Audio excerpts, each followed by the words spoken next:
Ahead next week to vote on the anti-terrorism gun bill, and of course that has drawn criticism for giving in to pressure for Democrats who some say maybe acted a little bit like brats, but they got their way.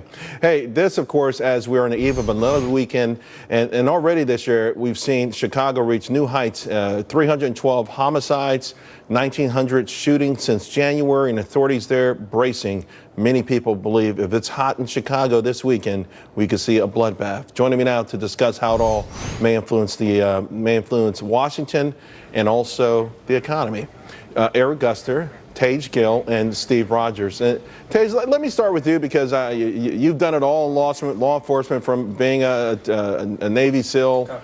You've worked with SWAT teams, and you understand dangerous areas and and how danger lurks in this world. I hate to say it, but I think we could see something really ugly because of the wave of violence in Chicago. And a lot of people are saying that's a gun issue.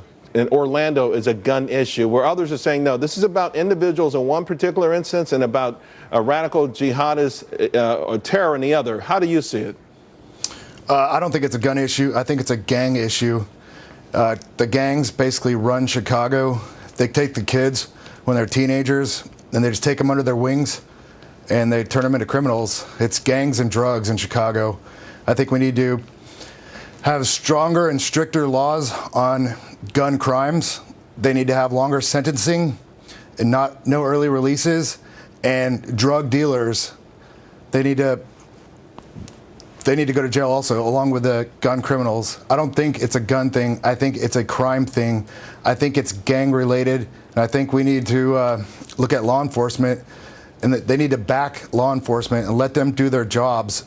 Right. And beat the streets, right. Do the broken streets policies, go after the low-level guys as well as the high-level guys, and they need to bring order and discipline to the streets of Chicago. So, I mean, essentially, Steve, it sounds like, a sort of almost a militaristic approach to. No, not at all. Not at all? Okay. Not at all. Okay. It's the way the NYPD cleaned up New York City in the 90s. Los Angeles Police Department, they did a great job of breaking up the gangs in Los Angeles. It's not militaristic, but they need to infiltrate the gangs. They need to get a hold of the children and show them what they need to be doing, bring them into sports, into activities like that, get them away from crime. And you need to do a little bit more, and I agree with that assessment. You need a Congress that is going to get tough on crime.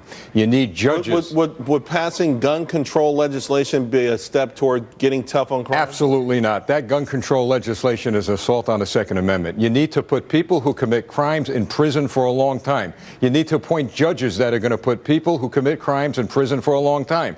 It is and I know you're laughing there, my friend, but I got to tell you, it's not an assault on the Second Amendment. It is, Steve. because no, it's not. My 38 years on a police department, Eric, when New Jersey passed gun control laws, I'm still waiting for a criminal to come in and hand his gun. I love when the GOP give your talking points. You all get your talking points on Monday morning, and you talk about it all week. Well, what is it, Eric? This is about gun control, and we need more gun control. The reason that Chicago has so many guns is because people go to gun shows and they sell them to the gangs. They come across the state line, they sell them to the gangs. Chicago, as we know, has some of the strictest gun laws in our nation, but they go across the border, and that's the problem. To a degree, you're admitting then that there are faults with so-called the focus being on gun laws. Then, I mean, what about we need gun laws. What about the accountability aspect of it? There are two issues. There's accountability with the people doing crimes and parenting and schools as well, but there's access to guns. You can't murder someone if you don't have access to guns, and many of the guns that we see are illegal homicides without guns. But what about the intent, though?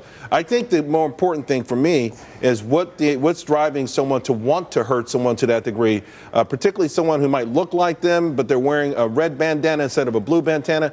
I mean, from a psychological point of view, that's more worrisome in my mind than whether they kill him with a gun or a knife. And I have the answer to that. The answer to that is that we're soft on crime. And the softer you're on crime, the greater crime gets to go. Law-abiding citizens are not killing people. The basis of it is lack of opportunity. When people turn to drugs and selling drugs, many of them have lack of opportunity. And why do they have that lack of opportunity? Because there's lack of opportunity in the educational system as well as the job market. We'll leave it there. We'll probably pick up on this on Tuesday again because Paul Ryan is bringing that vote to the House. And let's just pray that it's not another ugly week in Chicago. Coming up, we do have more details.